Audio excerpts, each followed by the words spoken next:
আপনাদের দোকানদারদের ভাউচার দিচ্ছে না, আপনারা অধিক দামে ক্রয় করে এবং শুধু অধিক না, 1306 টাকার জায়গায় 2100 টাকা। এলপি গ্যাস, যা মানুষের নিত্য প্রয়োজনীয় উপাদান, অথচ সেই গ্যাস সংকটে এখন সারা দেশ।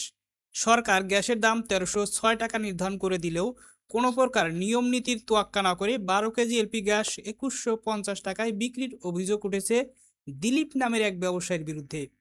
সরজমিনে গিয়ে দেখা যায় গাজীপুর মহানগরীর 13 নং ওয়ার্ডের বাসনথানধীন ইসলামপুর রোডে দিলীপ টেলিকমের স্বত্বাধিকারী Dilip Kumar 12 KG LP gas বিক্রি করছে 2150 টাকায়, যা সরকার নির্ধারিত মূল্যের প্রায় দ্বিগুণ। এ বিষয়ে জানতে চাইলে তিনি বলেন, অতিরিক্ত মূল্যে অর্থাৎ 2100 টাকায় ক্রয় করায় বিক্রি করতে হচ্ছে 2150 টাকা, কিন্তু দেখাতে পারেনি কোনো ক্রয় রসিদ। তিনি পেশায় একজন মোবাইল টেলিকম ব্যবসায়ী, নেই গ্যাস বিক্রির অনুমোদনের কোনো কাগজপত্র। তাছাড়া তিনি ডিলার না হয়েও তার দোকানে মজুত রেখেছে 20টি এলপি গ্যাস সিলিন্ডার, যেখানে তিনি মজুত রাখতে পারবেন সর্বোচ্চ 10টি গ্যাস সিলিন্ডার।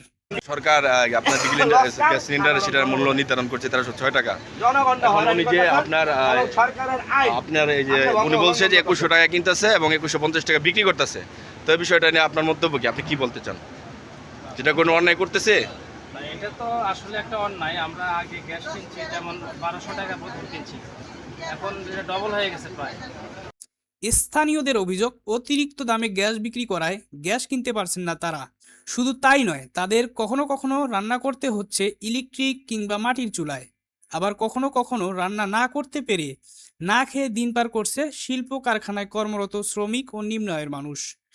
এমন অভিযোগের ভিত্তিতে দিলীপ বলেন, আর বেশি দামে গ্যাস কিনবো না, বিক্রিও করব না। তবে স্থানীয় নিম্ন আয়ের মানুষের দাবি, তাদের এই ভোগান্তি থেকে পরিত্রাণের জন্য গ্যাসের দাম কমানোর পাশাপাশি প্রশাসনের নজরদারি ব্যবস্থা গ্রহণ করা প্রয়োজন বলে মনে করেন তারা।